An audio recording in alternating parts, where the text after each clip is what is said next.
I'll never forget the first time. It was just after Christmas. We got tickets in the front row. I was there with my mum and my nan who were taking me out to Vegas for the first time. And beforehand, because I heard that he sometimes met magicians. So I wrote to him through the website. I didn't hear back and just thought, fine, he's busy. Little did I know, my mum had also written in and got a reply from his lovely PA, Etalyn, who just before the show started, this immaculate lady appeared, had a nice chat, and then said, by the way, after the show, do you need to go anywhere? And I just looked at my mum and was like, no. So you can imagine, not only was I about to see my hero perform live for the first time, I was sat through the show, kind of not waiting for it to end, until I knew he was going to come and meet. And it was just like, I don't think my smile could have got any bigger. Yeah.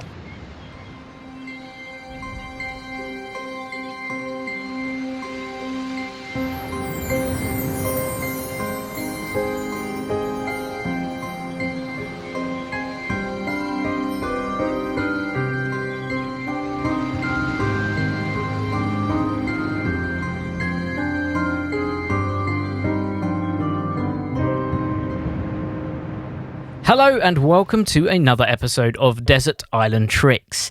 How exciting that we are into the second episode of Season 2. And I'm super excited for today's guest.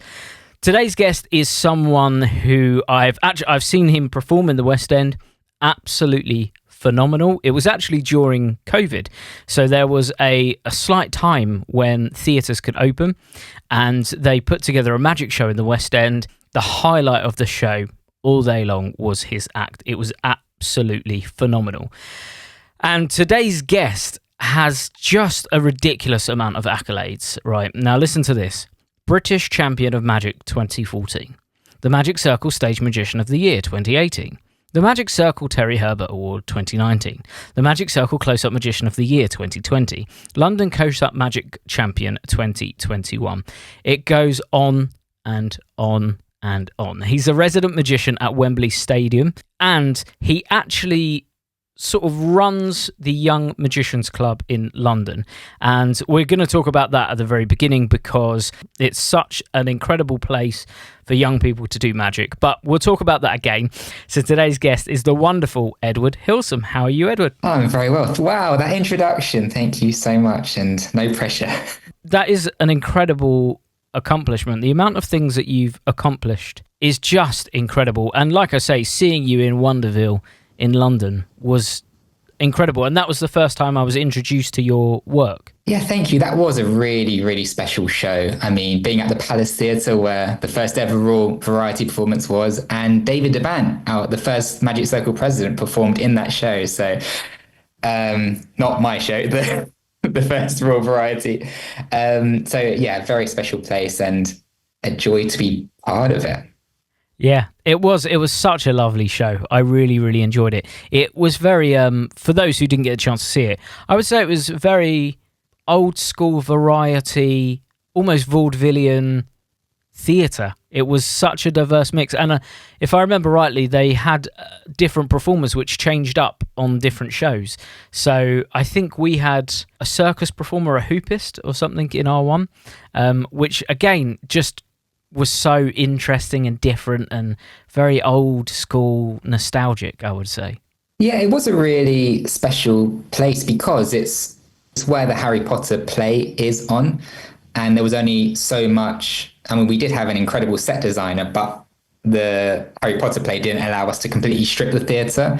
So our set was built into the Harry Potter set, which is quite, otherworldly, a little bit Hogwarts vibes. So I think the nature of magic and being timeless, really, it just fit so well. Yeah, it was such a lovely show. Now, earlier on, I did mention very briefly the Young Magicians Club, and I think it would be such a shame if we do have any young magicians. I'm not sure what the age demographic for this podcast is, but if there are young magicians, or maybe there are, magicians just getting into magic who have discovered this, and they have young ones who want to get into magic. So tell us about the Young Magicians Club and all of the genuinely incredible things that you guys are doing there. I mean, I guess I'm biased, but I think it is the best place for young magicians to meet each other, be inspired, see the best magic. So we have, you know, all the Britain's Got Talent winners come by. We had Darren Brown come in, Dynamo's been in, so you see all your heroes. It's where I started, so it's open to anyone 10 to 18. There's no exam. Anyone can join from anywhere in the world. We Zoom all the meetings now too. There's video archives and lecture archives. And yeah, I joined when I was 12, and magic went from being an interest to this is what I'm going to do, because you're learning from real magicians. You're meeting each other, and I could see it being possible. It was the first stage I performed on, so every month there's the opportunity to perform. We have competitions. So yeah, it's sort of amazing. It's come full circle. I met Harry de Cruz there. He became one of my best friends. And then, yeah, it just seemed to be the right time. It was funny. A post came out looking for a new chair of the Young Magicians Club. And it wasn't even a question that we asked each other, should we do this? We just started writing the application to do it together. So we are now the co-chairs of the club. And yeah, it's been just over 2 years now. Time flies. And the thing that I really remember, our first junior day that we organised, so once a year we have our big one-day convention with our big stage and close-up competitions and special guests and a gala show. And there's an award ceremony for, the big award winners to collect their prizes. And I will never forget that first awards. I mean, me and Harry were nearly in tears, honestly. The support in that room and even other competitors cheering and whooping and standing for the winners that had beaten them. It really is just the most supportive place I've been a part of. And I think older magicians could learn a lot from it too. Well, talking of older magicians, if there are magicians out there who maybe lecture or they have something that they feel like they could share with young magicians, how can they get in touch to get involved and maybe lecture for the Young Magicians Club? Yeah, we're always looking for interesting lectures, so particularly people that do something a bit different, or you have a unique touch on a classic of magic. Get in touch with myself or Harry de Cruz. It's probably the best way. Yeah, find us on all the socials, or you can email chair, CHAIR, at youngmagiciansclub.co.uk. And lastly, and then we'll move on to your list, if anyone does want to become a member of the Young Magicians Club, what process do they have to go through? So it's very straightforward. There's just one form to fill in. It's youngmagiciansclub.co.uk, or you can go on the Magic Circle website and there's a link to if you're under 18. We've tried to streamline the process as much as possible. So one little form and you're in. Like I said, no examination. Anywhere in the world you can join. Open to anyone that loves magic. Let's talk about you. So, if people aren't aware of the sort of magic that you do, Edward, what would you say to them? What sort of magic do you generally prefer? I guess I genuinely do a bit of everything. I started with close-up magic and I still do close-up gigs and jobs. I guess my big passion is more storytelling magic, and particularly on stage. But, I've had amazing experiences of performing on huge stages for 3,000 people upwards. But actually, I think I've come to the point where my favorite performances are more intimate. So being able to do stage style magic, but for up to 100 people. So somewhere like the Magic Circle is my favorite venue, really. That sort of scale where even if you're sat at the back, you've got a great view, you feel part of it, you're connected, you don't need to watch it on a big screen. Where people are there to watch magic and you're not in the interruption, I would say. They're, I guess, the two sides of the work I do. And certainly when people have come to see a show, it's always more fun for everyone. Well, that is a tease, if ever there was any, for what I'm sure will be a very interesting list. So, if this is your first time listening to the podcast, firstly, where have you been? This is season 2, guys. This is season 2. But we are about to whisk Edward away to his own magical island. When he's there, he's allowed to take 8 tricks, 1 book, 1 non-magic item, and he's allowed to dig a big sandy hole and banish something from our industry. Oh, it's the new controversial thing, so we're going to see where this goes. So with that being said, let's whisk him away and find out what's in his first position. So what's in your first spot, Edward? So, well, I must say also, I'm a new listener and I've really enjoyed listening to these. So, thank you very much for putting out a great podcast because I am a new subscriber. I was also a bit caught in two minds whether this needs to be things I perform or things I love. So, well, my first one is Lance Burton's Dove Act. And if I had to be specific, I would say the opening moment where Lance lights his cane, the fire twirls up the cane, it appears on his hand, he throws the fire out, and it turns into a dove in midair. And the dove flies back to him. It's just the coolest thing. I remember seeing this on TV when I was about 10 years old. I was already seriously into magic, but this just blew my mind. It was one of those 50 greatest magic tricks countdown shows.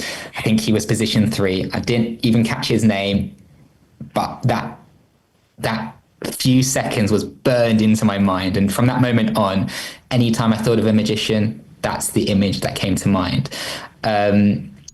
So yeah, obviously having doves and doing that sort of act was a bit out of reach, but it did become the dream, and I knew that's what I had to do from that sort of age, and it became the thing I pestered my parents about. So I wanted doves, and so I eventually got my first doves when I was 16, and took me many years before I had the confidence to have a dove fly out on stage in that manner. But I do now have a version of this as the opening of my act, and it's just the best feeling. Well, you sort of become known for your dove act at this point as well. I know that when I've talked to quite a few people, they say, have you seen Edward Hilsum do his dove act? So and I know that the Young Magicians Club are very much hoping that you'll come in to do a chat about dove magic one day.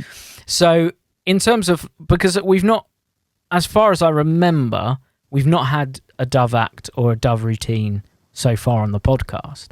So it's a really interesting one to understand how is that a thing that you start getting into, practicing, developing? I think it is interesting in that I had never seen a dove act live before I got my first doves. And I do feel a little bit old thinking back that I was getting into it at a time when YouTube was sort of pretty new. I had the Magic Cafe was the forum I used to use, and I met Dan Sperry on there and we used to chat. And yeah, dove workers would talk to each other, but there was very little information. So when I got my first doves, I still had no idea how any of the methods worked. Genuinely, I watched Lance Burton's act on YouTube hundreds, if not thousands of times, but still had no idea how it actually worked. I was ordering props and not really knowing what I was ordering. So, but I guess that naivety is kind of beautiful in youth, right? You just go, I'm going to do it. We'll find a way. But I did also have Ali Bongo at the Young Magicians Club who sort of steered me in the right direction. I feel very lucky. You know, we didn't really realize how lucky we were. He was just there every month. Didn't really know who he was because he was very modest. But obviously now looking back, realize how lucky we were to have his knowledge just shared with us. And yeah, then it was just a slow journey of patience, I guess. And they've always been my pets and family. And yeah, like getting a puppy, you know, it's just spending time with them and getting their trust. And then slowly but surely, the Magic Circle was the first stage I ever performed the act on. So it does feel like home. I remember being terrified it was the auditions for Junior Day, and I almost took over the main dressing room because I built this pop-up cage because I wanted the doves to be comfy. And I remember Mandy thinking, oh, what's going on here? Yeah, just not knowing what I was doing really, but doing it. And like you say, I think I became known in the magic world certainly for doing that act because it was unusual, right? I think if I'd have seen lots of people do dove acts, I probably wouldn't have wanted to do it. And it's interesting because going back 10 years previously, I think that was sort of the vibe. Most people, you know, young magicians, a lot of them were doing dove acts. So who knows if I would have been as entranced when I saw Lance do it on TV, if it was something I was seeing a lot of. But I think certainly that novelty of it, just having no idea of any of the concepts, made it the thing that just I had to do. And when you think of Lance Burton, you think of the gentleman dressed in the suit next to the lamppost. It's such an iconic piece of magic now. When you think of Teller, you think about the rose. It's one of those pieces that really defined dove magic, I would say. It's sort of become the new standard for that sort of act. Yeah, I mean, he won. I believe he was the first American to win the World Championships of Magic, FISM, with that act. And yeah, I was lucky to see him live quite a few times in Las Vegas in his theater. In fact, I just happened to be the my last evening on one trip was his last ever performance, and I managed to get tickets. So I saw his last time ever doing the act in his theater. And it was just always flawless. I'll never forget the first time it was just after Christmas. We got tickets in the front row. I was there with my mum and my nan who had taken me out to Vegas for the first time. And beforehand, because I heard that he sometimes met magicians. So I wrote to him through the website and didn't hear back and just thought, fine, he's busy. Little did I know, my mum had also written in and got a reply from his lovely PA, Etelyn, who just shows you what an amazing guy Lance is. She is still his assistant because he's busier than ever, in her own words. And yeah, just before the show started, this immaculate lady appeared, had a nice chat, and then said, by the way, after the show, do you need to go anywhere?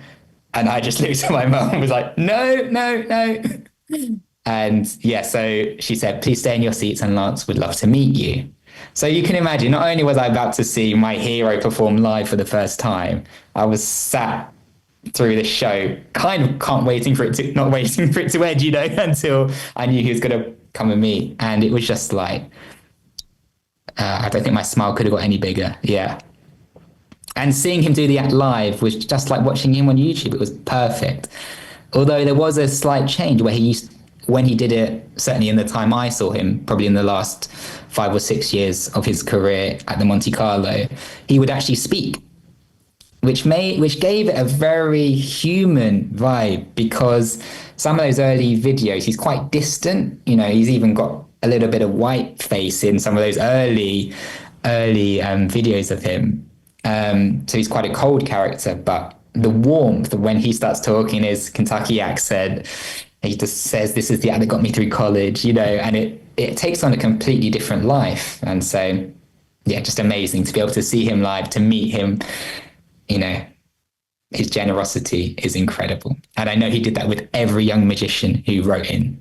He would take the time to meet them, answer questions. So much so he actually got a book printed called Advice, which he never sold. He just gave out to every young magician who came to the show. Wow. Yeah, that's amazing. And a great first opening gambit. A dove act is superb. We just finished there. Yeah, let's just finish there. I was going to say, so we've had a few people, certainly we had Richard Young speak about taking Copperfield's flying to his island, and the fact that, it's not something that he's performed, but the thought of just having it there and being able to do it is the thing. So with Burton's act, Dove Act, is it something that you would take because you've taken aspects of it in your own work, or is it something that you just love to watch, or is it something that you wish you could practice through? I mean, if I'm allowed to have Lance Burton there doing his act, then absolutely. No, so I was thinking, I was very, very inspired, and certainly my early performances were almost a clone, as much of a clone as you can get to Lance's act, with the candles and the movements and the posture. But I think in particular, the moment I'm proudest of in my act is the opening dove flying out, and I've changed it to suit me, and it's quite different. And actually, if you saw Wonderville, that was the opening of Wonderville just after the introduction. So yeah, I think within dove magic, the appearance of a dove in midair, which is what the effect is. Magicians may see it as something else, but a dove appearing in midair, flying over the audience and coming back to the magician, I just think it's so, so strong, because there's so much subtext in that, the dove wanting to fly back to you and just seeing this beautiful creature in midair in full flight. When I do it now, it's in silence, so you can actually hear the dove flapping its wings. And literally the dove is in control of that moment, which I just love so much. The music starts when the dove lands, like that's the cue.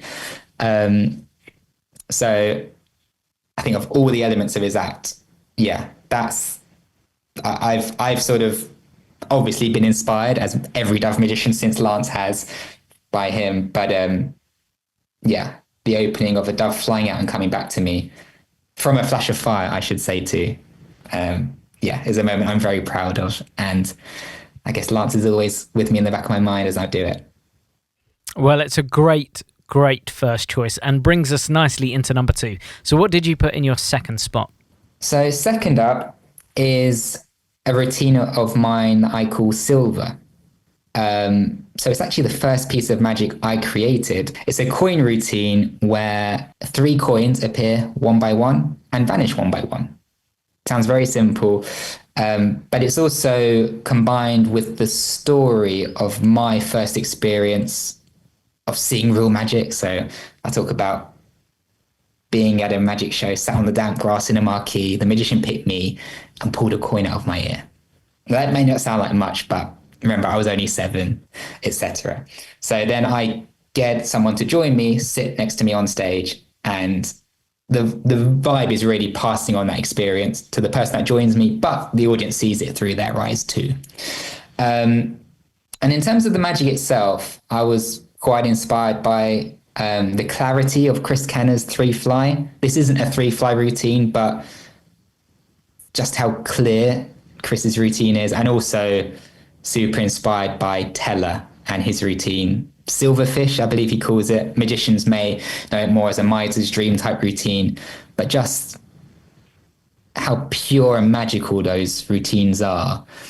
And at the same time, getting a bit frustrated seeing coin magicians kind of show every technique they're capable of, which can look amazing. But, you know, if you see someone produce hundreds of coins and they jump around and keep doing amazing things, you kind of wonder what is going on here, you know. And I think clarity is so important.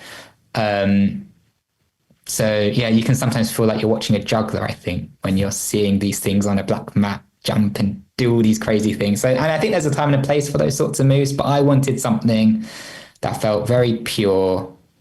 If I could do real magic, what would it look like? You'd wave your hands, I think, and a coin would appear, you know. So yeah, that's the journey of it. So is this a routine that is primarily for close-up, or is it something, because I know you do a mixture of close-up and parlour and stage. Is it something, because you mentioned clarity, that you designed for stage or for a parlour setting as well as close-up, or is it just a close-up routine? So it's funny, actually. I have, linking back, it's about 13 years old now, and I never thought about, I sat on my bed playing with these coins. I didn't think about where am I going to ever do this. And I often joke with my flatmate at the time, who's one of my best friends. She was the first person I ever showed, because I was like, oh, does this look any good? And little did I know it would be a routine I'm still doing 13 years later. I guess I just wasn't really working close up when I created it. I was at university, I was doing small stage performances, so I guess parlor performances. And then the next thing I did was Champions of Magic, the stage tour for 5 years. So it just ended up being a stage routine. And to be honest, so I guess that did sort of define how it was formed from the places I was working. But then I don't think it was ever going to become a close-up routine, just from the nature of the moves, and I think the feeling of it. It was always going to be a sit-down piece.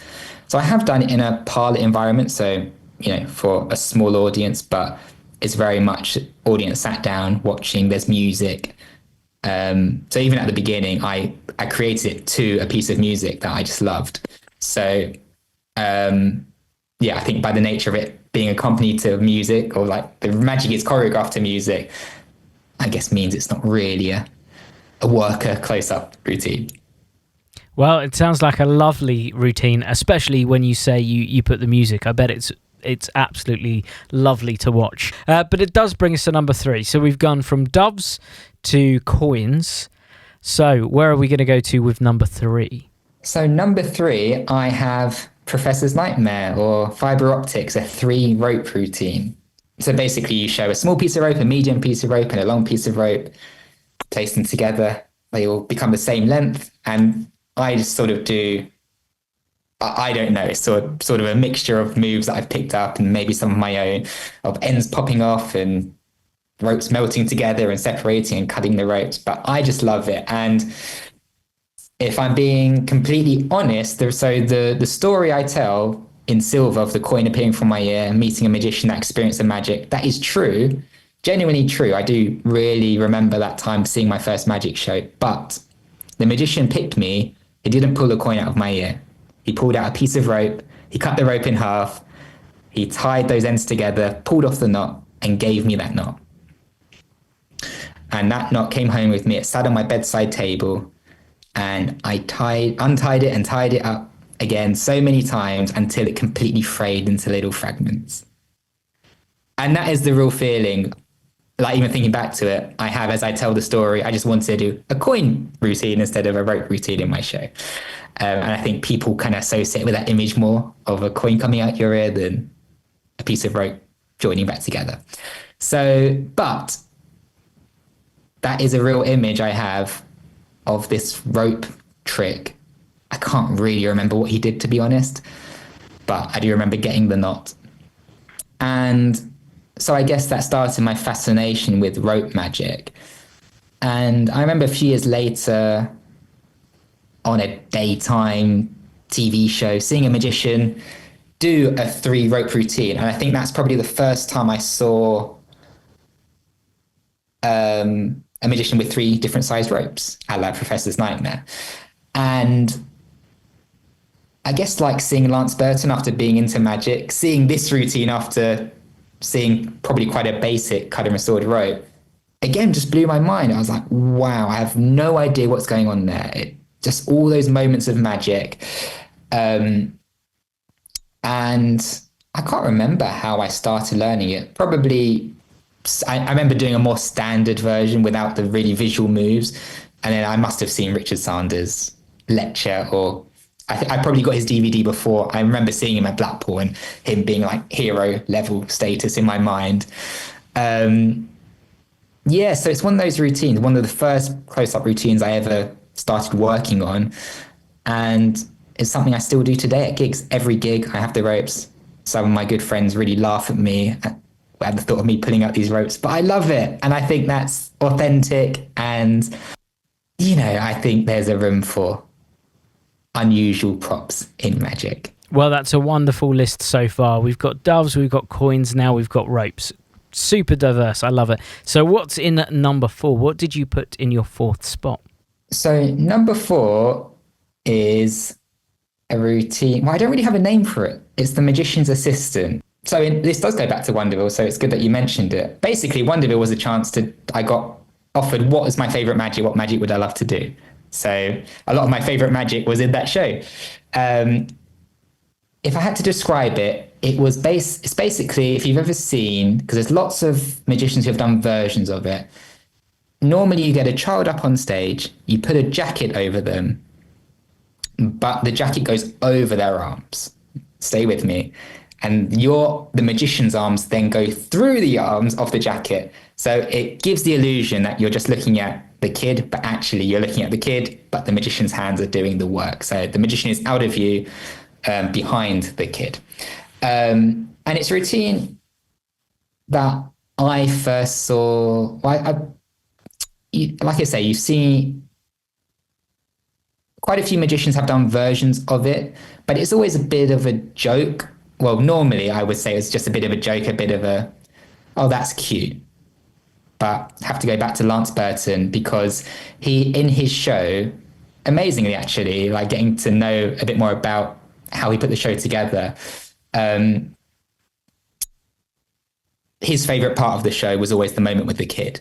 And he had 5 or 6 pieces of magic that he could choose to do with the kid. And before the show started, he would peek out the curtain and find who he thought was the best kid, and then a backup and a second backup. That's how much value he gave to that moment. And so during the show, based on how the audience is reacting, he would watch the kids' reactions to the rest of the routines. He would pick which routine he did with that kid during the show and tell his stage management, and that's the routine they would do. And I think I saw most of them, but my favorite was this routine. But Lance didn't just put a jacket over the kid and do some naff magic. He basically did his dove act, you know. And when you realize what's going on there, you realize how much more amazing it is because you're doing it blind. You're not what you can't see your hands when you're basically on your knees, so your arms are level with the kid's height, and it doesn't look good if your head's popping up over their shoulder. So he would do this routine, and it was just incredible. And it also had added meaning because you just seen him do the dove act at the beginning, and then you see him do this. And so it was lovely and wonderfful to be able to do it in the same format where I did my dove act at the beginning and then would pull a kid up and do my version. So the issue is it was Lance's routine. I've kind of ruined the ending of the story. But my first show was a show called Genie. And it was a show about granting wishes to members of the audience. And I must give a big shout out to James Friedman, who co-wrote it and directed it, and all the good bits are his fault. So at the end of the show, we wanted a kid to become the star and do something amazing. And my head just kept going back to this routine I saw Lance do. You know, it's just the best moment I've ever seen with a kid up on stage. So I was trying to find something, what can be similar to that without copying him. And eventually James said, we keep coming back to it, but why don't you just write to Lance and ask if you can do something based on his routine? You know, he had retired at that point, like completely retired. He wasn't doing any magic. So I thought, yeah, do you know what? What's the worst that can happen? He says no, doesn't reply. So I write to Lance, and I think it was less than a day went by. Etelyn, his assistant, replied.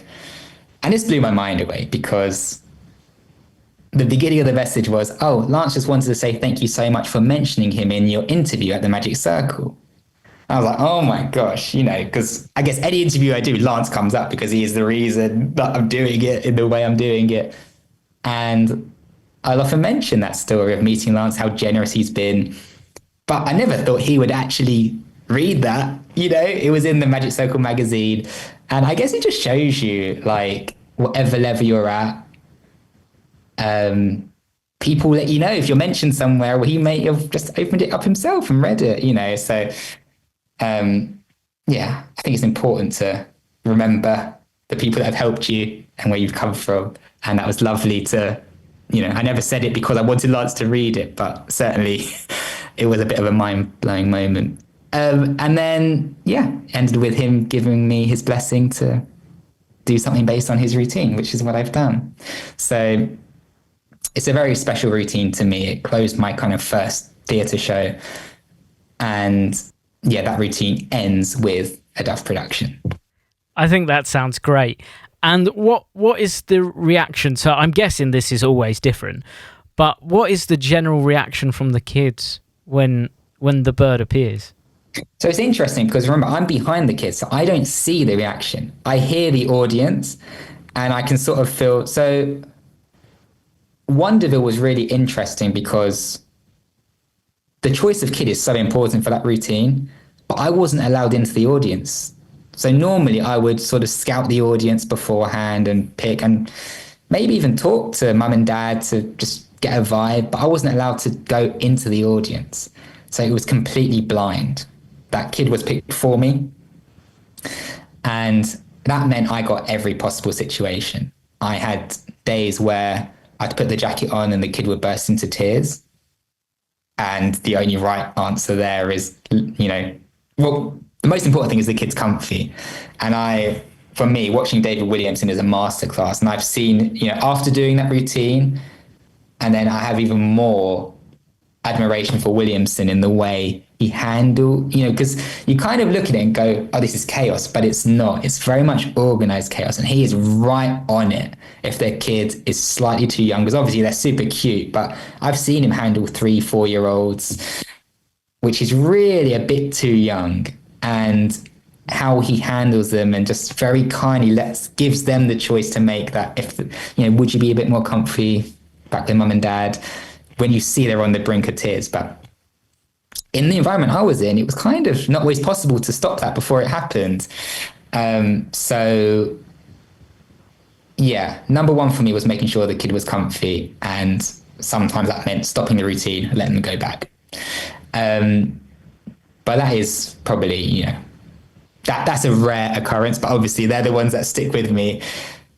I mean, normally they're kind of speechless because it starts with sort of silly magic, I would say, not silly, but not that impressive magic. So, like the stiff rope, where you have a rope and you straighten it out and it stands horizontally. You're just holding it in the middle. Um, the flower from the lapel, they smell the flower, hold it out, and it jumps back onto the lapel. But then it gets a bit smarter in terms of a billiard ball production that then vanishes into confetti. And there's a handkerchief production, and not that disappears. And then the dove appears from the hanky. So it is sort of, the magic does get better, but it does suddenly go to this level when the dove appears. And the kid genuinely doesn't know the dove is going to appear until they see it. So there is quite a lot of sort of half a jump, I would say. I've learned to produce the dove away from their face, because as the dove appears and opens its wings, that can be quite close to a kid's face, which, is terrifying even if you know it's coming. But then there's this lovely moment where they get to meet the dove, they stroke him or her, depending on whose turn it is.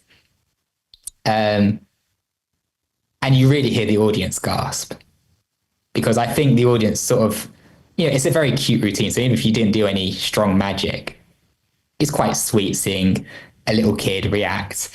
But yeah, I think, again, you're experiencing through the kid's eyes, and I do think you kind of forget that it's not the kid doing the magic.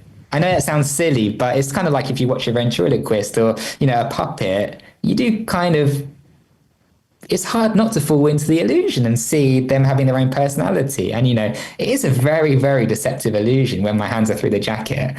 And there's little moments where, the kid is reacting, and yeah. So, the other thing I wanted to say is also, before we start that, there is a sort of teaching the kid how to react, which I think is very important. So teaching the kid how to smile, to take a bow when you've done something good. So those sorts of things are not quite conditioned, but, it's uncomfy going on a big stage, whoever you are. So let alone a little kid, take it away from your family for a few minutes, so I think that is important to sort of set the precedent for, you're allowed to react. You're not just watching, because I think in the early times I did it, sometimes the kid was just watching and having a great time, but it wasn't always showing it on their face, which isn't the best look if you're on stage.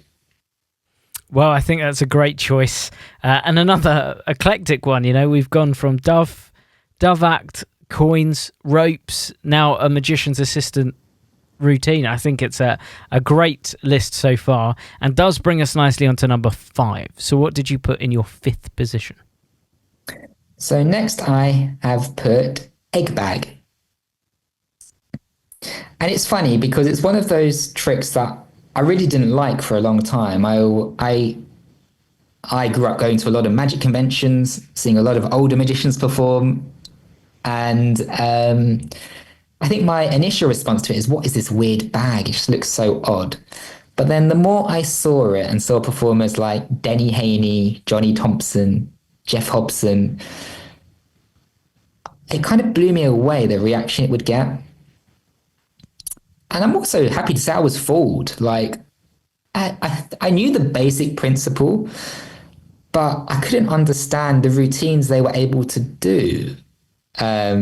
And I thought there must be more going on that I didn't understand. So I think that's when I started researching it and looking at all the versions that have been done, and started appreciating how clever the choreography around it and scripting is to make it a really strong piece of magic. And I guess I've also, so for those that don't know the routine, you have a bag. It's always done with, what is normally done now with a member of the audience, wasn't always. An egg goes inside the bag and you show it's disappeared. You then reach in and produce the egg. I'm hesitating because there's so many versions, but for me, the thing that made it worth pursuing was the finale that most people do a version of, you give the bag to an audience member, they see the bag is completely empty, they reach out, pluck an invisible egg from the air, throw it up, reach inside the bag and produce this egg. And so what you see is that audience member genuinely stunned when it's done right. That because they have no idea how it's worked, it's in their hands. And I think that is the magic I'm really drawn to now, is magic that isn't look how clever I am as the magician, but look how amazing you are. And giving audience members that experience of impossibility and the rest of the audience seeing it through their eyes. For me, that's the strongest type of magic. And so, yeah, wanting to play with that moment, I think is really what made me think I want to play with this routine. And now it's a routine that genuinely I always have in my bag because it can work in any environment. I've done it close up, I've done it on large stages, I've done it at dinner parties for 10 people, I've done it completely surrounded. I know it's always, you can open with it, you can close with it, you can do it anywhere, and it takes up almost no space. Like, I don't think that's what attracted me to it, because I'm never someone that was sort of practicality first, having got into dove magic.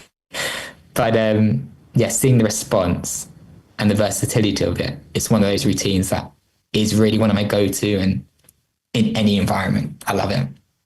It's a phenomenal trick. I think it's one that's overlooked. For example, when this podcast launched, it was one of the ones that I would have put up there as being quite a well-used effect, one that lots of people would be performing. And there is that lovely moment that I can imagine happens with your magician's assistant routine when the dove appears, where their face does the revelation. People don't need to see the egg appear in the bag, because the person's face, adult or kid, it's not a kid's trick by any stretch of the imagination, their face just lights up and it's pure astonishment. Now, what version do you use? Because the version that I had, I think, was the Mellini egg bag. Do you have a preference over the method? It's not even close. Like, the winner for me is Jeff Hobson's, which I'm sorry to say is very hard to get hold of. And every time they pop up on eBay, you're going to be fighting me for them. Because his wife makes them by hand and he won't have anyone else make them. Yeah, just because he is such a worker and he's answered all the questions. Johnny Thompson's said very, very strongly it should be the same color inside and outside, but I do disagree with that. I think it adds clarity, being able to see from a distance, that's the inside of the bag, that's the outside of the bag, particularly when you're getting it examined. I think that's a really important detail to me. I think the whole setup is what makes it impossible or not. That moment at the end is always going to be strong, but if they can go back and go, wait, I checked the bag out. And when I do it, one audience member is checking both sides of the bag. They check the egg. I do the magic, then they do the magic. And for me, that's really critical in their experience of what just happened.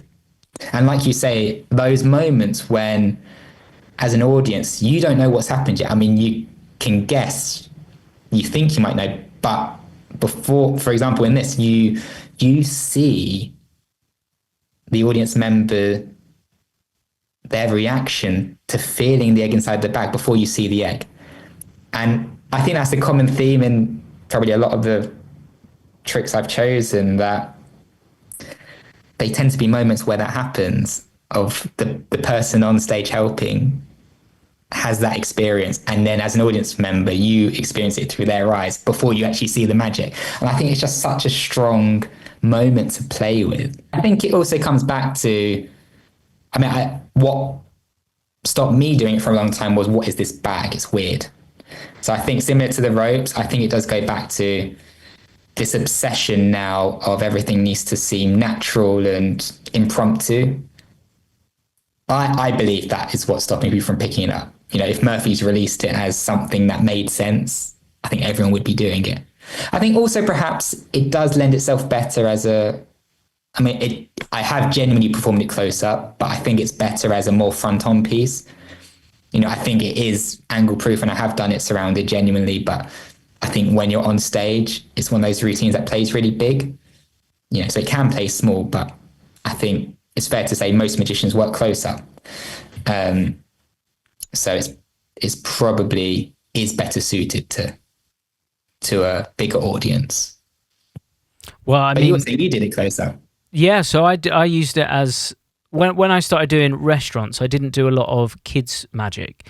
And when you start performing for such diverse audiences, you realize that there's no avoiding it. Having a really strong piece of kids magic is sort of vital to the success of how you're going to do in some of those circumstances. And all of the tricks that I perform are, like you said, it's all about the perspective of the audience. It's never about me, as much as I can make it not about me. So I wanted to find a routine that just made the kid the star, very much like your magician's assistant. And the egg bag for me, all day, like when you think about the form factor of it, it scrunches up and it fits into your pocket. It takes up no room, and you get a full stand-up performance piece from it. There's not many tricks that you can get that level of impact, that level of routining, and make someone the star of it. And it just amazes everyone. I really believe so. And I realize, to answer your question fully, so Jeff Hobson's egg bag is the bag I use. He has really great advice on routining, but also Johnny Thompson's full routine really has gold in terms of making it impossible. Jeff Hobson is a beautiful routine, and it's very, very funny, and he really plays on the comedy of it. But Johnny Thompson really has the magical beats. And so I've sort of taken bits from both and added my own touch. But yeah, they're the two resources I would say if you're looking to get into it. And people should reference back to Andy Nyman's episode where he talks a lot about having strange objects and why we should be embracing that and not really shying away from it. And that sometimes a magician having a weird box is a good thing, because that is what a magician would have. Yeah, I love Andy. And if he says so, then we all must listen. Hello guys, I'm here to talk to you about Alakazam Unlimited. This is the best streaming platform in the world, I'm telling you now. With Alakazam Unlimited, you get access to over 150 magic routines. This is video performances and explanations. We have card magic, coin magic, kids magic, rope magic, mentalism, stage, parlor, impromptu. We've got you covered. All of this for the low price of just £4.99 a month, and you can cancel at any time. Perfect if you've got commitment issues. Yes, I'm talking to you. Guys, you are going to absolutely love it. If you haven't joined the platform already, what the heck are you doing? Alakazam Unlimited is a streaming platform that you need to be a part of. Not only that, there is also exclusive content only available on the platform. Check it out now, alakazam.co.uk. Cheers. But that takes us into the tail end. So we've on number 6. What did you put in your 6th spot? So this is another routine I've created. I call it You've Been Framed. And let me try and describe it without going through the full script. So it does go back to the story of me experiencing magic for the first time. I show a photograph in a frame of me just before that moment when the magician picked me, before he pulled the coin out of my ear, as I tell it in my show. So I've got a framed photograph of little me, very cute, lots of R's. And then I ask the audience to open their phones and open their photo. Sorry, take out your phones and open your photos. And then scroll down, go back to the photos you forgot you had, and pick one that makes you really happy. So find a forgotten memory, basically. And then pick someone to join me up on stage. They talk about their memory, why it's important to them. They then hold on to my photograph in the frame in their hands, think back to their memory, open their hands, and they see my photo morph into their photo. And then they keep it. Yeah, so it's something I'm very proud of. Again, it came from working with James Friedman, and it came from me really wanting to do object to impossible location, but kind of stalling at the first point of I didn't want an audience member to feel uncomfortable. You know, often those routines start with taking someone's really valuable ring and losing it. And, you know, some magicians can get away with that and it feels funny and natural, but it just wasn't my. I just can't feel like I can do that. I don't want an audience member to ever feel uncomfy, especially if they've helped me up on stage. Um, so it started, what could the object be? And then we just started chatting. And I remember my brother genuinely takes photos of everything. Everything. It is so annoying. Like, you can't have a meal without a photo shoot first. Everything. If he's driving, take a photo of that, take a photo of that. And it means his camera roll is full. And he just gets the bigger iPhone next year, the bigger iPhone the year after, so he never deletes anything. And if he wants to show you a photo, you're there for hours with him scrolling through, trying to find it, because he doesn't have anything in albums, doesn't have any favorites. So it's, okay, we take a photo because we think that moment's valuable. We want to remember it. But I think most of us are the same in that we have, maybe to not my brother's extent, but have albums full. So much so that you go back 10 years and you find hidden treasures. So that seemed like a good starting point. And then the question was, where does it appear? Because that appearing in a walnut seems a bit random. Of course, a photo should appear in a photo frame. And if that photo frame is established at the beginning, that's now an impossible location. So saying it like that, I remember it coming together in a few minutes, like that was the effect. The journey to get there is still ongoing, but I'm really proud of where it is. And I have actually created an act. So that was created for my last show, but that together with Silver, the coin routine I mentioned, is an act I perform. That's the act I did in the close-up competition at the Magic Circle and at the IBM, and that I'm representing the UK with at FISM, the World Championship, later this summer. So it's two of my original creations that, yeah, I'm very proud of and love performing. Well, I think that sounds like a wonderful trick. And I think there's been a real calling over the past, maybe, I don't know, 6 to 10 years of shows that have these hyper-personalised moments. So thinking back to one of the shows that is constantly referenced on this podcast, which is In and of Itself, there's some lovely personalised moments, certainly with a letter, not to give any spoilers away if you haven't seen it. And then I remember 2 years ago going to the West End and seeing Darren's show Unbelievable, and there's a wonderful moment at the end of that show which is like a hyper-personalised thing as well. Mm-hmm. This sounds like your version of that kind of what on earth is going on, even logistically, thinking like method. We all think methodologically. It's just the way we all are. So even thinking of the logistics of that, it must be such an incredible moment when it all comes together and it happens for that person. I remember the first preview I did when it was like a real, I nearly swore, a real like halfway house version. And you can imagine the stress trying to, because you need a deadline, but there was a lot of moving pieces that had to come together and a lot that I wouldn't know if it was even possible until trying it in front of a real audience. But just this, half mashed up together version, when that audience member saw their photo appearing, it was like, yes, I'm onto something here. And it's one of those moments, I'm genuinely getting goosebumps now thinking about it, I always look forward to. I mean, it's always, I feel like I'm, that analogy of the swan looking calm on the surface and then just swimming like crazy underneath, flapping like crazy. That is kind of what's going on during this routine. But yeah, the payoff just makes everything worth it. And it's funny, you mentioned in and of itself, like, I don't think I made the conscious connection at the time when it came together, but that letter moment in particular was a real highlight for me. And I think the emotion of that routine is certainly something I'm trying to emulate or create my version of with this, because again, that routine is seeing it through that one audience member's eyes, right?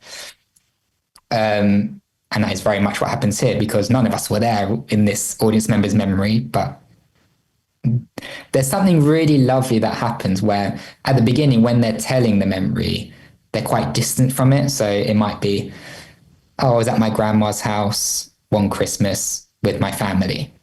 But then when they see it, they go, oh, that's grandma and that's William. And, they are in the moment. And not only do you see them light up, they are then describing it completely differently. They've come to life, and you see them transform when it goes well. You actually see that magical transformation within them. And I've had people break into tears because it is very much up to the audience member how far it goes down that route. But yeah, it has the power to really take on that emotional life. Well, it's going to be hard to top that. You've still got 2 spaces left. Well, what did you put in your 7th spot? Next up, I have hospitality. There are many versions of any drink called for where you have a kettle or a carton of liquid and you pour it into different glasses and you produce different drinks. So I have to go back to Lance Burton, which was the first time I saw this routine. And it's Jim Steinmeier's Hospitality, pretty much how Jim wrote it, whereby he starts with a carton of milk. Starts with a jug of chocolate milk, pours it into a carton. It turns to regular milk, which then turns to strawberry milk. I can't remember which is my version, which is Lance's, but then ends up being fizzy drinks and maybe root beer and all different colors and opacities of drink, which is very important and tricky when you come to think of how it works. And again, I saw Lance do this firstly in one of his TV specials and just was completely fried by it. It's so impossible, so magical.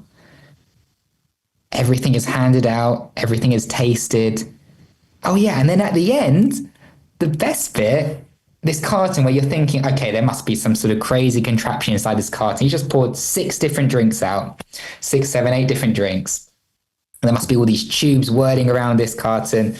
You give the carton to the kid, and I think Lance actually just rips it open, just completely rips it up. There is nothing inside there. So no idea how it worked, and it was always one of my dream routines I'd love to do. And it seemed to just be the perfect calling when James and I were writing my show Genie, which was all about making wishes come true. It just all came together and we played around with it. And it was so much fun to go back to Jim's original version of this routine. And we created something quite different. And without talking method, I didn't want a table as part of the routine. So we got rid of it, which, was challenging, but I was quite happy with the solution we ended up with, finishing with all the drinks handed out and tasted and being real drinks. It was a very, very fun routine to perform. It felt like you were always sort of on the edge in terms of this is like really on the cliff. It could all fall apart if, I was very much at the beginning of really being comfy speaking on stage, which this is not a good trick, I don't think, if you aren't really comfy holding a room and sort of not bulldozing people, but there's a lot of suggestion when this routine is at its best, I think, and you're taking a lot of chances and risks and sort of getting yourself out of holes if you need be. So this is a routine I would love to pick up and do now. But having said that, I still had so much fun with it. Something that really comes to mind that I feel very lucky now looking back is that I got to spend time with the late, great David Berglass. He offered to give his thoughts on my show. And what I thought was going to be a few hours ended up being I went with James. So James was very good friends with David. We went round to his house in the afternoon. I thought we'd be there a couple of hours. We were still there in the early hours of the morning. And of course, before we left, Edward name a card. And I had that story. But that's a whole other podcast. Yeah. I didn't have the show at this point. We just sort of written a loose script, but David wanted me to read every word that I had drafted and take him through it. And every line he would stop me and have an idea, a suggestion. And it was just like a masterclass in, how to get more out of every moment. But I particularly remember this routine, the number of touches he had and just ways of making it seem absolutely impossible to get extra beat, just the tweak of a word, the way you ask a question. Yeah, I feel very, very lucky to have that, to have had that time with David. Well, it's such a wonderful routine, and there's been so many versions of it over the years. Most recently in Darren's show Unbelievable in the West End, Simon Lipkin did a version with cocktail shakers, and that looked full on, if I can put it that way. If anyone wanted to start their journey into looking at this routine or this trick, where would you suggest they start looking? There are sort of two different tricks here. There's any drink called for and hospitality. Hospitality is, in a way, Jim Steinmeier's modern version of this that is a bit more practical. That's the routine I saw Lance Burton do. And that is in one of Jim's manuscripts. I believe you can only get it direct from Jim, but it's called Modern Art and Other Mysteries. So hospitality is sort of a secondary trick in this manuscript because modern art is one of his big illusions that you will receive the plans for in this. And do you know what? Actually, even in his instructions, it doesn't really give you everything you need. I don't want to reveal too much, but I think that's kind of good in a way. It is one of those things that you should make your own. You don't want to do it how Lance Burton did it or how Jim Steinmeier talks about it. Like, I think there's so much room in that routine. And yes, Simon's version in Unbelievable was beautiful. And of course, Jim Steinmeier was a consultant on that, which I'm sure is no coincidence. But yeah, I think not having all the answers straight away is good. And having to do a little bit of work or a lot of work means you're going to end up with something that not everyone else can do, let alone will put the time into. Yeah, I don't actually know if there are any other resources. One of the things James and I try and do when creating is, see what's out there. But as soon as we know a method from something, try and forget about it altogether so that you're not... It's very easy just to become a carbon copy of these amazing routines that you're seeing. One moment that springs to mind, it's not on my list, but I remember learning the floating ball for a show with Louis D'Amatos' hookup. And I didn't even watch the whole DVD through once. I watched some of it, and then because Louis is brilliant and has great movements, but James actually said, no, let me now watch it again. So we get the mechanics, but you find your own movements with it. And that's so important that it's so easy now to watch a DVD and copy someone exactly how they present it. And, I remember Darren Brown coming to the Young Magicians Club and saying that is how you should start. And I think that's true. Like, I was a Lance Burton clone. I'm sure I became a bit of a Darren Brown clone when, he was one of my next big inspirations. But then it's time to find your own voice. And so I think the more you can step away from just doing a routine as you're seeing it done, and anything that pushes you to do that is good. Well, it's a great choice. Again, another one that I'm sure no one could have predicted in terms of your list, which is great. But it does bring us, sadly, on to number 8. So what was in your final position? So this is the only one of the list that is probably something I will never do. But it's something that has to be in my list. And it is Marco Carvo's finale. So Marco Carvo is a world champion magician from Finland. And it's hard to describe him and do him justice. He has a bird act. But if you've never seen him, like, it is the act of all acts. So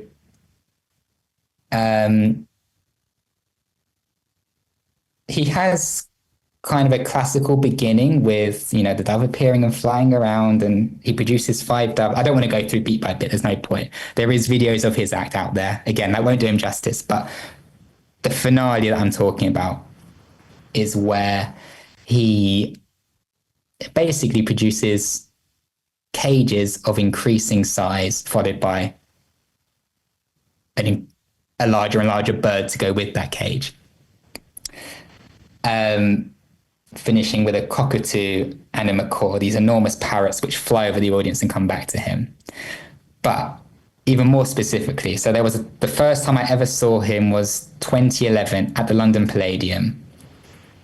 And this moment towards the end where this cockatoo, this beautiful white parrot with a spiky yellow mohawk, literally appears in midair. That is what it looks like. Flies around the audience twice, even over the royal circle, and lands back with Marco. But critically, Marco's back is now turned. You don't notice him turning around because you're watching this parrot fly over your head. But it is just the coolest moment. He then turns around. You can see the bond this parrot has with Marco. He does a little dance, looks so happy, and then goes inside the massive cage. But that moment of that cockatoo flying over my head literally changed my life. Like, I'm not exaggerating. At that point, 2011, so I'd been doing my dove act for a few years. I'd won the Young Magicians Club stage competition. I thought I was decent, you know. And as a kid, you know, you win a competition, everyone tells you you're amazing. You sort of believe that hype. I remember sitting there like in awe after seeing Marco and just having that feeling like I knew nothing. Like, he had taken it to such high a level that I just couldn't comprehend how you could achieve any of what he was doing. Just his movements, every little detail of the act was just like, oh my gosh, I've never seen anything like this. I just want to watch it again and again and again.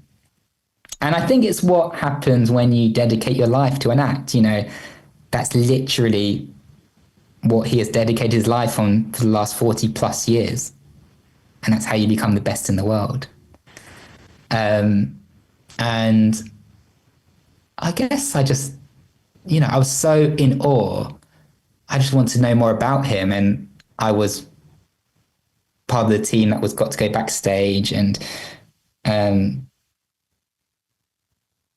after the show, I remember just going up to him and asked, because I'd had some experience of traveling with my birds just to France for a convention. And it was a nightmare. And I just had doves. He's got a budgie, a cockatoo, a macaw, and the doves. And I remember I just asked him, like, how do you travel with your birds? Because he was from Finland. And there's a few moments where I've asked him a question, he's just like filled me with inspiration. But this was the first one. He just looked at me and said, "They're family." And it was like, of course, like nothing else more needed, right? Like, and it was the first time, because I've always really loved my doves and treated them like that. But it's the first time I'd ever met another dove magician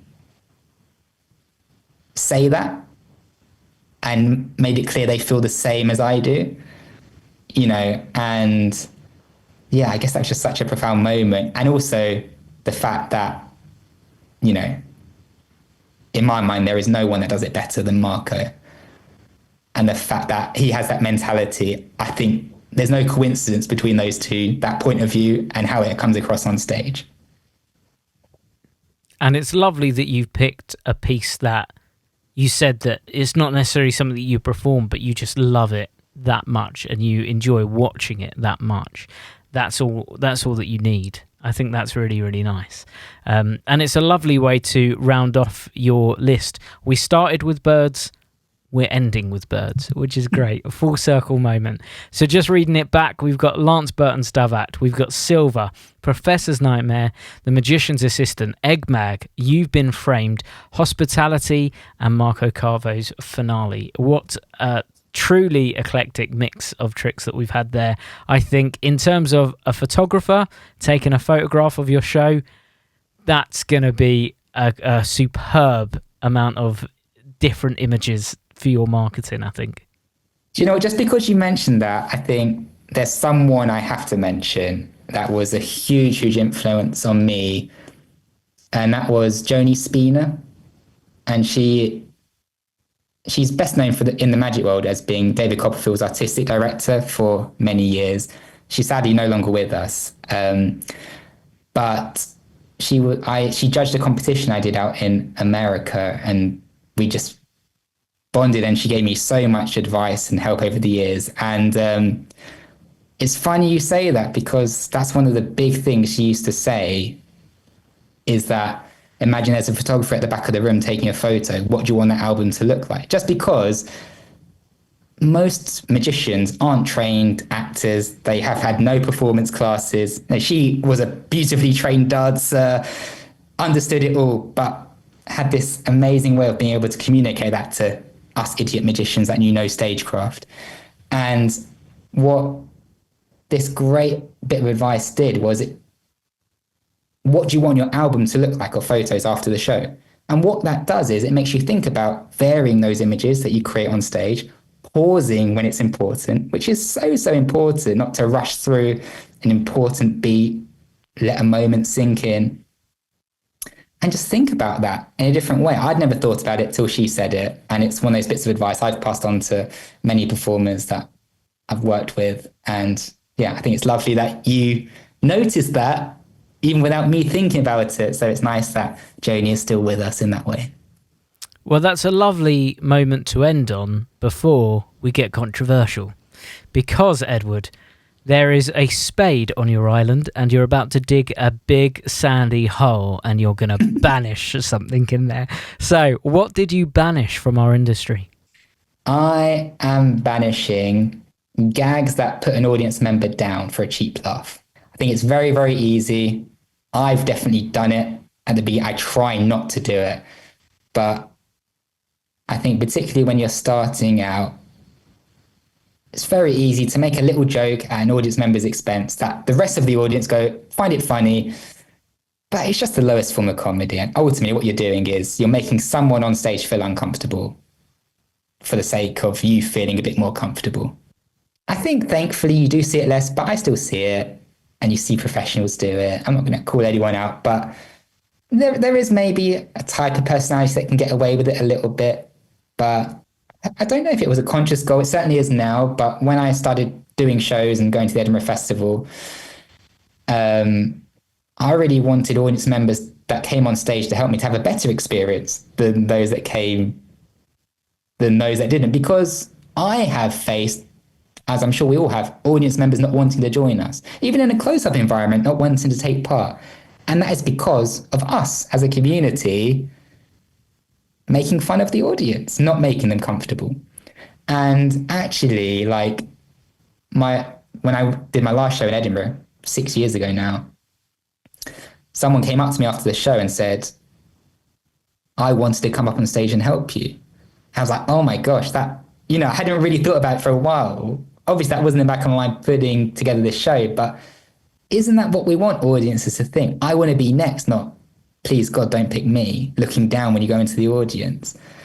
And yeah, I just think we'd all be in a much better position if we all appreciated our audiences rather than do any of that stuff. Yep, I think that's a great banishment. I think you're on the money, and exactly like you just said, it's within our entire industry's interest that we're nice to spectators, and we don't just to add to what you just said. I also think using audience members as props, which I've seen some performers do. Literally, you're here, you do what I need you to do, now get lost. I also don't think that that's treating people with respect when they've just come up, put themselves in a vulnerable position in front of X number of people, and, you know, they've just done a lot of good for you and for our art form, you know? So I think extending it to just treating your audience members with respect, I think is really important. Absolutely. And it's where it's coming from, isn't it? And I think it's the laziness within magic. And I say, like, I've definitely done it. You know, hold up your hand, know the clean one. You know, those sorts. That's a very light-hearted version. There are extreme versions, but like anything that makes them feel uncomfortable for me is unnecessary, because I think in the worst case, will create audiences of people that don't want to take part and ultimately don't want to see magic in future. And I think magic is one of those weird industries where if they see a magician they don't like, they go, we don't like magicians, not we don't like that performer.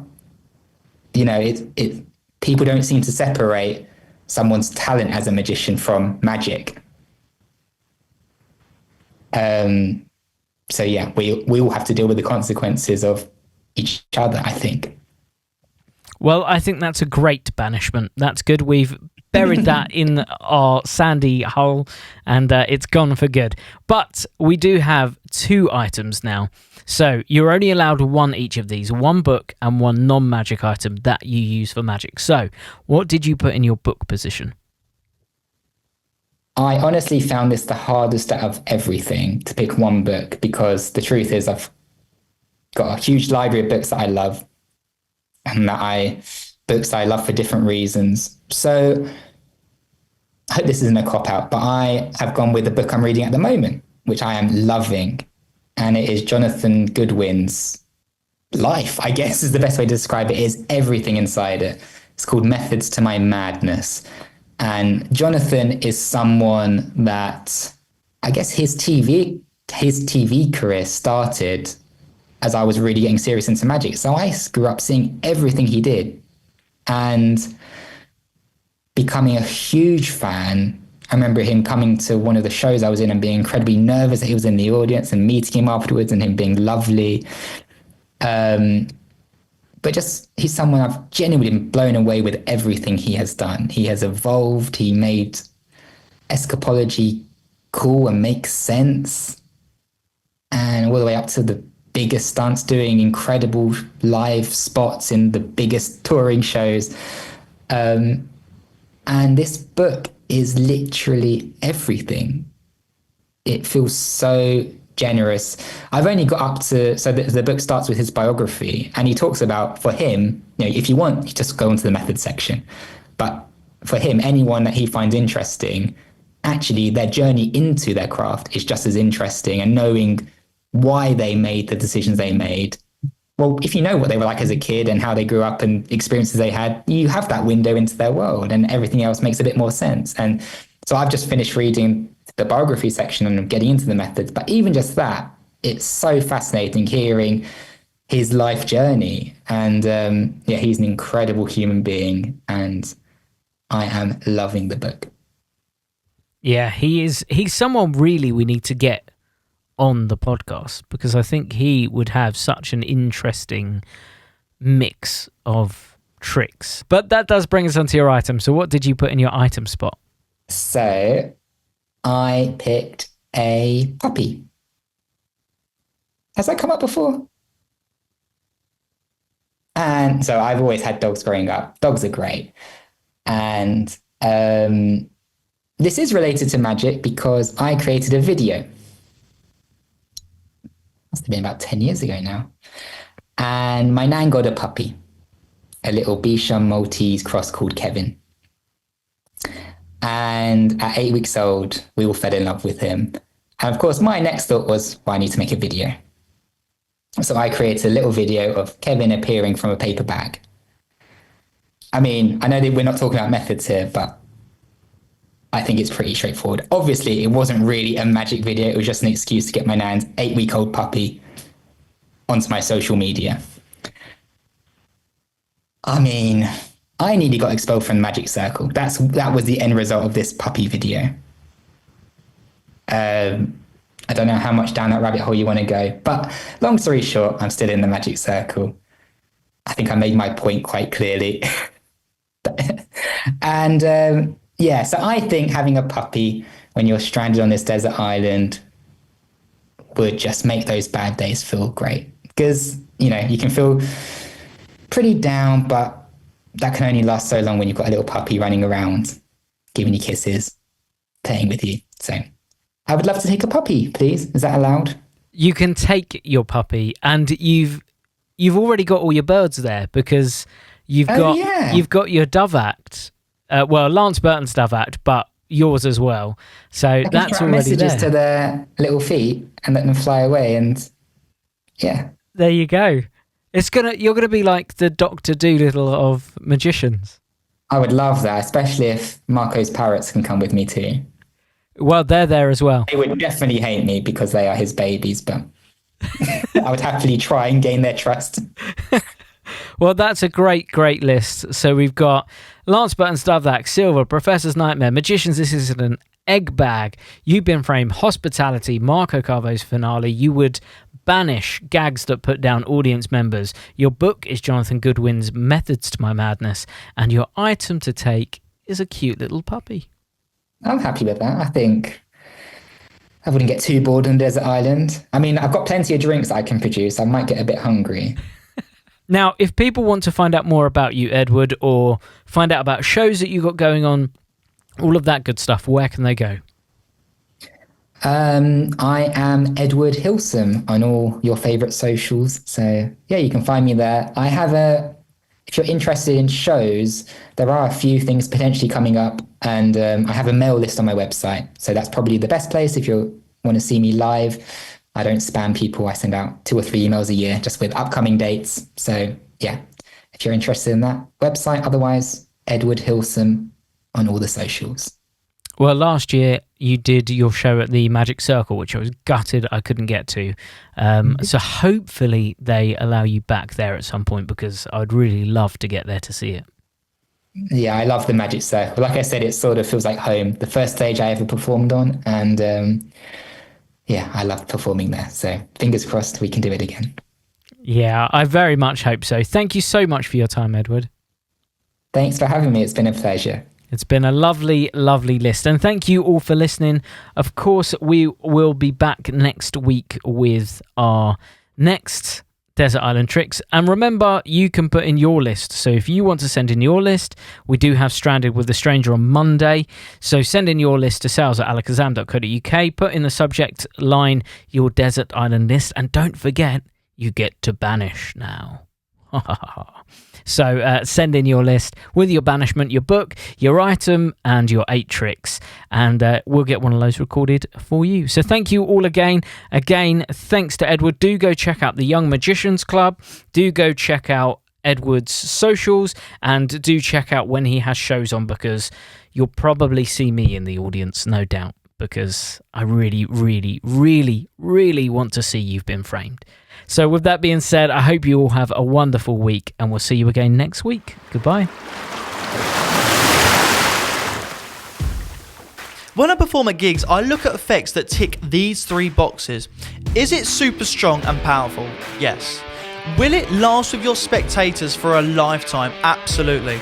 And does it leave them with a souvenir that perfectly captures the moment of magic? If that all sounds exactly what you're after, look no further than the liquid forks. These forks have been custom designed to be able to bend right in front of your spectators' eyes. It's so easy to perform, it's so visual, and trust me, they will honestly keep this impossible object because they've seen it morph in front of their eyes. It literally does the impossible. Not only that, Liquid Forks comes with 50 of these forks in each pack, and it comes with the full Liquid Forks routine taught by the world famous David Penn. Not only that, we have a subscription service. If you guys love these forks and you get through them at your gigs, we now offer a monthly subscription where you get sent a box through every single month at a 10% reduced fee. Like I said, you guys are going to be loving these. You're going to be performing them every chance you can. Trust me, the reactions are second to none. So guys, head over to alakazam.co.uk, pick up a set of liquid forks. You will not regret it. Easy to do. Leaves them with a killer souvenir. And to be honest with you, it's not cards, it's not coins, it's not mentalism. It's something beyond belief. Check it out now, guys, the liquid forks.